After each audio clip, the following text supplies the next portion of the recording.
आप सभी को जय मसीह की। आज मैं आपके साथ इस विषय पर बात करना चाहूँगी कि हमारे जीवन में हमने बहुत से ऐसे काम किए हैं और बहुत सी हमने ऐसी बातें की हैं जिससे हमने अपने परमेश्वर को दुख पहुंचाया है। और आज इस समय की मांग ये है कि हम अपने पापों से मन फिराएं, हम पश्चाताप करें, क्योंकि यदि आज हम देखें तो आज की परिस्थिति बहुत भयानक हो गई है और हर जगह मनुष्य जो है वो पीड़ा में है, तकलीफ़ में है। और ये जो महामारी पिछले साल से अब तक लगातार उसका जो प्रकोप है जो आई है, उसके कारण हम देख रहे हैं कि हर एक व्यक्ति जो है वो पीड़ा में है, तकलीफ़ में है। बहुत लोग जो हैं वो शारीरिक रूप से पीड़ा उठा रहे हैं। बहुत से लोग इस संसार से इस वायरस के कारण चले गए।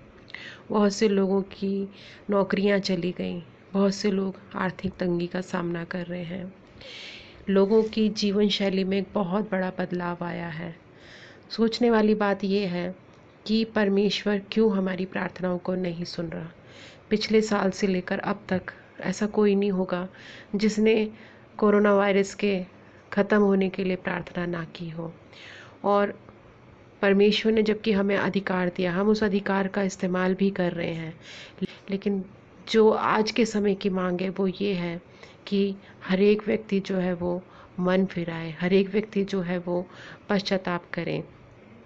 क्योंकि यदि हम परमेश्वर के वचन में देखें तो इज़राइली लोग मिस्र में 430 वर्ष तक रहे, और जब वो वहाँ पर पीड़ा उठा रहे थे, तकलीफ़ उठा रहे थे, जब वो गुलामी में थे और उन्होंने अपने परमेश्वर को पुकारा और उन्होंने ये एहसास किया कि हमने गलत किया है, उन्होंने अपने परमेश्वर की दुहाई दी, तो परमेश्वर ने उनको छुड़ाने के लिए प्रबंध किया।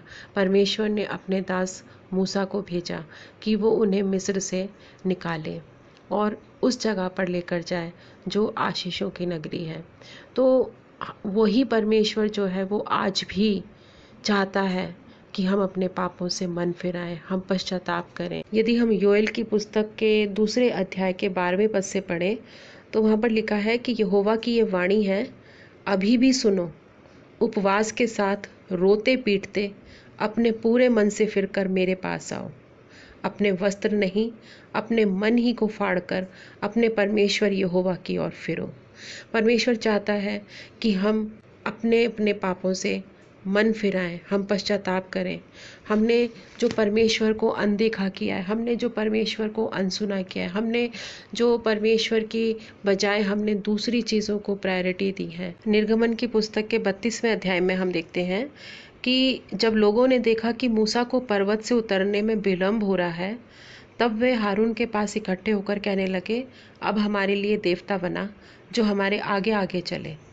तो यहाँ हम देख रहे हैं कि जब मूसा थोड़े समय के लिए उनसे दूर गया तो वो भटक गए और वो हारून से जो याजक था उससे कहने लगे कि तू हमारे लिए देवता बना। और हम देखते हैं कि उन्होंने एक सोने का बछड़ा बनाकर उसकी आराधना करनी शुरू कर दी और परमेश्वर का कोप जो है वो उन पर आया।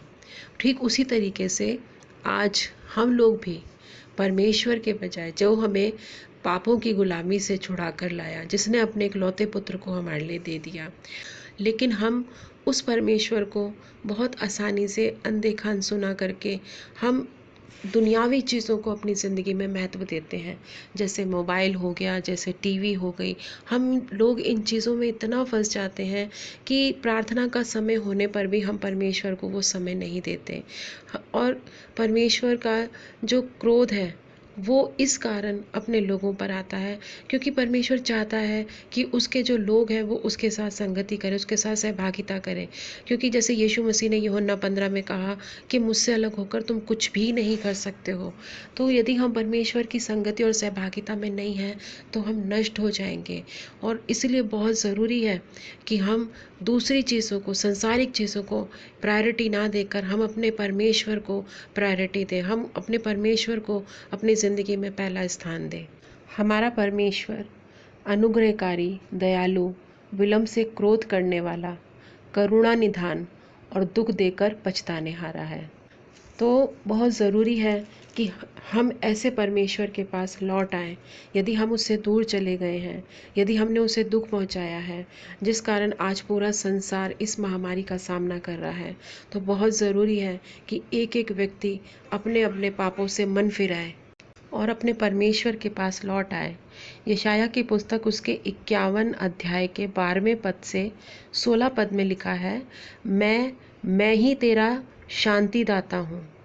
तू कौन है जो मरने वाले मनुष्य से और घास के समान मुरझाने वाले आदमी से डरता है, और आकाश के तानने वाले और पृथ्वी की नींव डालने वाले अपने कर्ता यहोवा को भूल गया है। इसलिए हमें किसी भी चीज़ से डरना नहीं है।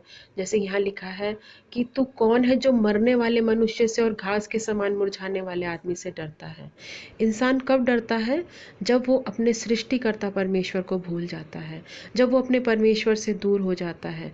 और उसके बाद लिखा है कि जब द्रोही नाश करने को तैयार होता है, तब उसकी जलजलाहट से दिन भर लगातार थरथराता है। आज लोग थरथरा रहे हैं, आज लोग डर रहे हैं इस महामारी से, लेकिन परमेश्वर का वचन कह रहा है, परंतु द्रोही की जलजलाहट कहाँ रही?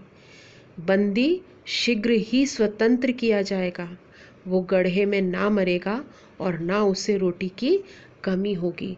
आज जो ये विपत्ति है, आज जो ये महामारी है, ये एक द्रोही के समान, ये एक विरोधी के समान क्या कर रही है?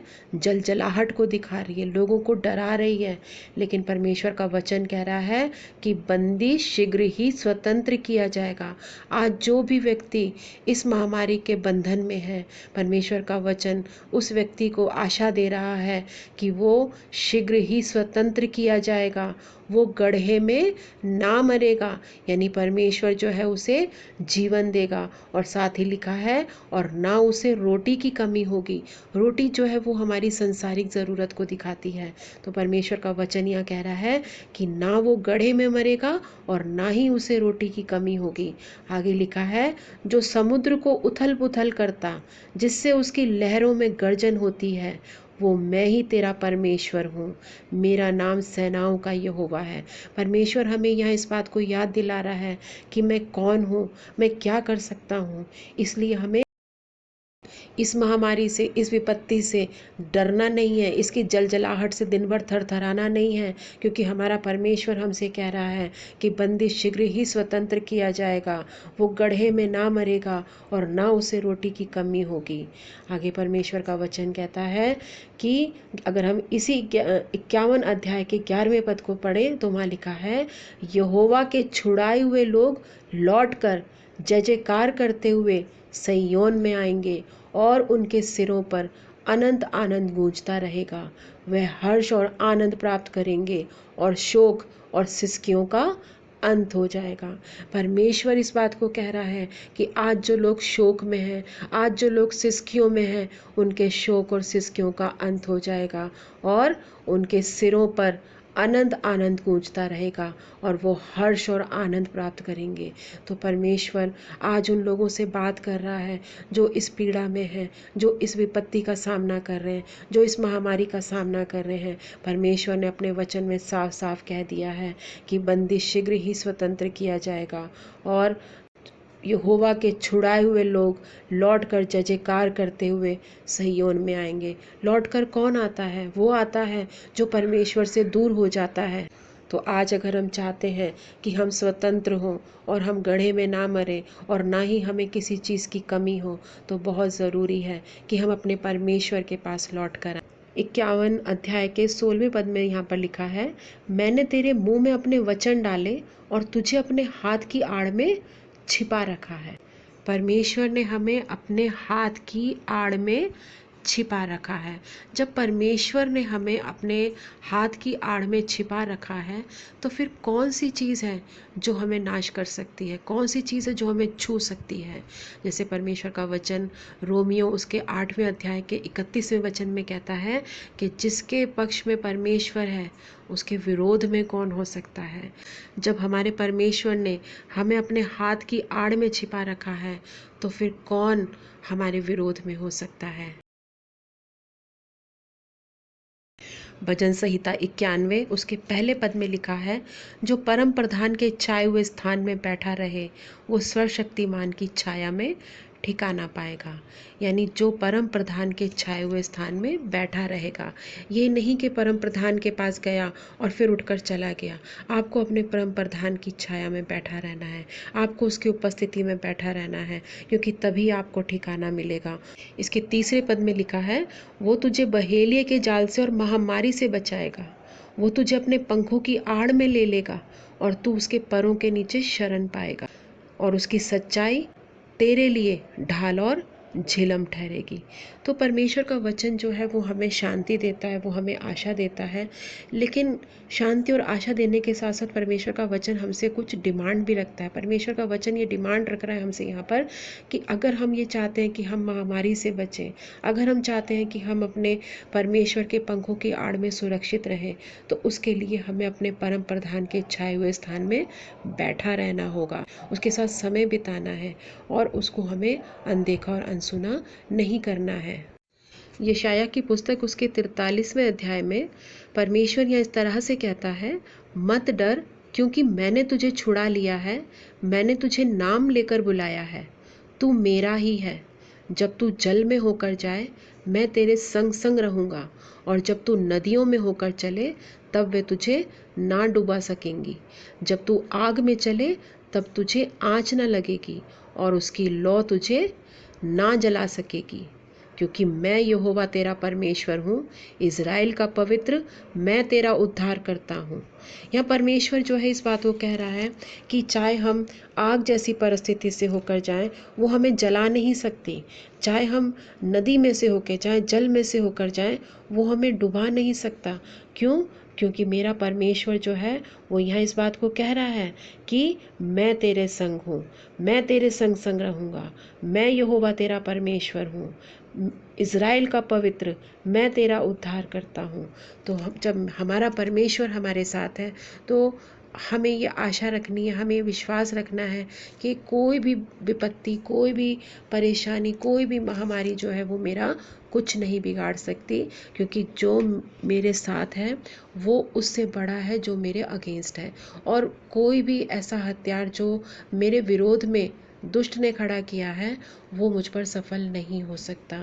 लेकिन बहुत ज़रूरी है कि हम इसके लिए अपने परमेश्वर के पास लौट आएं, अपने पापों से हम मन फिराएं, पश्चाताप करें, और यदि हमसे गुनाह हुए हैं तो हम अपने परमेश्वर से अपने सारे गुनाहों की माफ़ी मांगें, क्योंकि हमारा परमेश्वर हमसे कहता है कि मैंने तुम्हारे पापों को अपनी पीठ के पीछे फेंक दिया है। वो हमारे पापों को फिर याद नहीं करेगा, लेकिन बहुत ज़रूरी है कि हम अपने पापों से पश्चाताप करें और अपने पापों का अंगीकार करें। आइए हम प्रार्थना करें। हमारे स्वर्गीय पिता, हम बड़े धन्यवाद के साथ आपके पास आते हैं और हम आपका धन्यवाद करते हैं आपके शांतिदायक वचनों के लिए। प्रभु जी, हम आपका धन्यवाद करते हैं कि आप हमारे शांतिदाता परमेश्वर हैं।